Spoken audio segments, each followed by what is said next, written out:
ఇప్పుడు సంస్థలు ఏవైతే ఉన్నాయో అమెజాన్ కానీ లేకపోతే సన్ పెట్రోకెమికల్స్ కానీ ఇన్ఫోసిస్ కానీ విప్రో కానీ హెచ్సిఎల్ కానీ ఇట్లా వరుసగా నేను సంస్థల అన్ని పేర్లు ఇస్తా.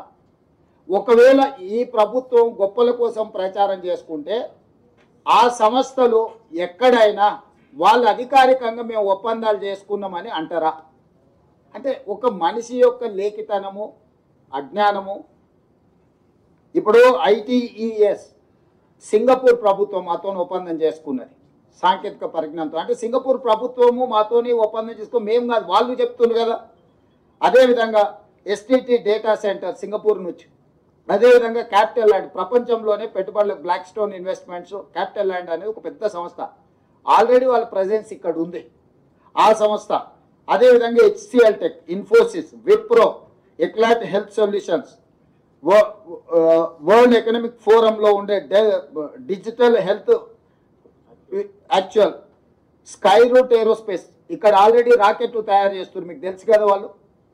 సో అదేవిధంగా జేఎస్డబ్ల్యూ గ్రూప్ అంటే జిందాల్ స్టీల్ వాళ్ళు, అదేవిధంగా అమెజాన్ వెబ్ సిరీస్, అదేవిధంగా ఇట్లాంటివి సేఫ్టీ టెక్నాలజీస్, ఇట్లా ఈ సంస్థలన్నీ ఇంకా చాలా ఉన్నాయి. నేను యువతల జేసీకే గ్రూపు, కంట్రోల్ ఎస్ డేటా సెంటర్స్లలో వాళ్ళు ఎంత క్వైట్ పాపులరో మీకు తెలుసు కదా.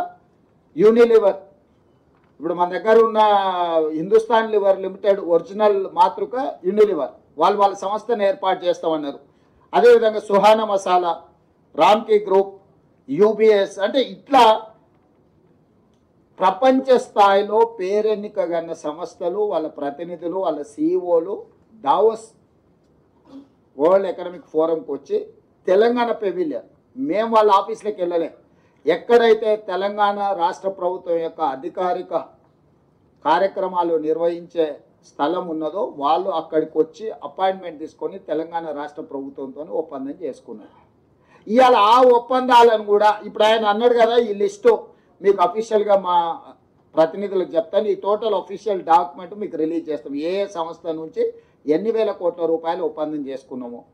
ఈ ఒప్పందాలను మా నుంచి సేకరించడం కాబట్టి ఆ సంస్థల నుంచి మీరు క్రాస్ చెక్ చేసుకోండి, నిజంగానే ఈ సంస్థలు మీరు తెలంగాణ రాష్ట్ర ప్రభుత్వంతో ఒప్పందాలు చేసుకున్నారా, భవిష్యత్తులో మీరు తెలంగాణ రాష్ట్రంలో పెట్టుబడులు పెట్టదలుచుకున్నారా అని మీరు కనుక్కోండి.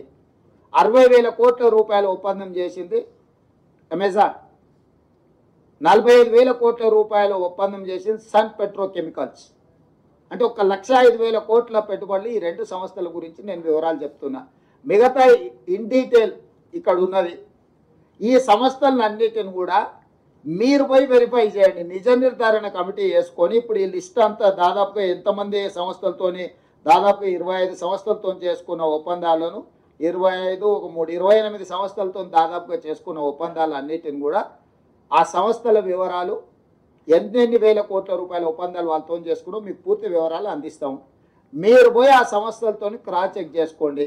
మీడియా మిత్రులు ఒక నిజ నిర్ధారణ కమిటీ వేసుకోండి, తెలంగాణ రాష్ట్ర ప్రభుత్వం చెప్తున్నది వాస్తవమా కాదా, లేకపోతే ఈ అటెన్షన్ సీకింగ్ డిజార్డర్ జబ్బుతో బాధపడుతున్నాయని చెప్తున్నది నిజమా, ఈ రెండింటిని నిర్ధారించి మీరు చెప్పండి. అసలు పెట్టుబడులు వస్తున్నాయంటే మీకు ఒకవేళ సంతోషం వ్యక్తం చేయడానికి ఇష్టం లేనప్పుడు మౌనంగా ఉండండి. ఈ అక్కస ఎందుకు, అసూయ ఎందుకు, కడుపులో మంట ఎందుకు? కాబట్టి మీరు కూడా ఏమంటున్నారంటే ఇట్లా మాట్లాడే వాళ్ళను కొంత నియంత్రించండి. ఎక్కడైనా మీకు తెలిసిన డాక్టర్లు ఉంటే చూపించండి, వాళ్ళకు వైద్యం చేయించండి. ఏమైనా ఎక్కువ తక్కువ అయితే సీఎం రిలీఫ్ ఫండ్ అని ఇద్దాము. తిక్కలోడు ఇదే కదా ఈరోజు ప్రెస్ మీట్ పెట్టిందే పత్రం, ఒప్పందాలు చేసుకునే శ్వేతపత్రాలు. ఇక మళ్ళీ కొత్తగా శ్వేతపత్రం ఏంది? ఆ శ్వేతపత్రం అనే పదం తెలుసా ఆయనకు? శ్వేతపత్రం అడిగేటానికి శ్వేతపత్రం అంటే ఏంది? White paper. వైట్ పేపర్ అంటే ఏంది? డీటెయిల్స్ ఇవ్వడం. డీటెయిల్స్ అఫీషియల్గా ప్రతి ఒక్కరితో ఒప్పందాలు చేసుకున్న ఫోటోలు వివరాలు అన్నీ మీకు ఇచ్చినాం కదా. సీక్రెట్గా ఉంటే, అన్డిక్లేర్డ్ డీటెయిల్స్ ఉంటే, ప్రకటించని అప్రకటిత సమాచారం ప్రభుత్వం దగ్గర ఉంటే మనం శ్వేతపత్రం డిమాండ్ చేస్తాం. ప్రభుత్వం పలానా సంస్థకు మాత్రమే వివరాలు తెలుసు, ప్రజలందరికీ తెలవాలి కాబట్టి వాటన్నిటిని కూడా మీరు విడుదల చేయండి అని అడిగేది శ్వేతపత్రం. అసలు ఎవ్రీడే ఏం ఒప్పందాలు చేసుకున్నా వాటి వివరాలన్నీ మీకు ఇచ్చి మీరు ప్రచురించిన తర్వాత విత్ ఎవిడెన్స్ విత్ డీటెయిల్స్ సంతకాలు ఒప్పందాలు చేసుకున్న వాళ్ళన్నిటిని మేము ఇచ్చినాం. అదే శ్వేతపత్రం కదా. నేను అదే చెప్తున్నా, ఏదో పదం బాగుంది కదా అని అనేసి ఆ తర్వాత దాని అర్థమైందో తెలుసుకొని అర్రే ఇట్లా అనేది లేకుండా అని ఏ పిచ్చోడు పిచ్చిపడి. నేను రాహుల్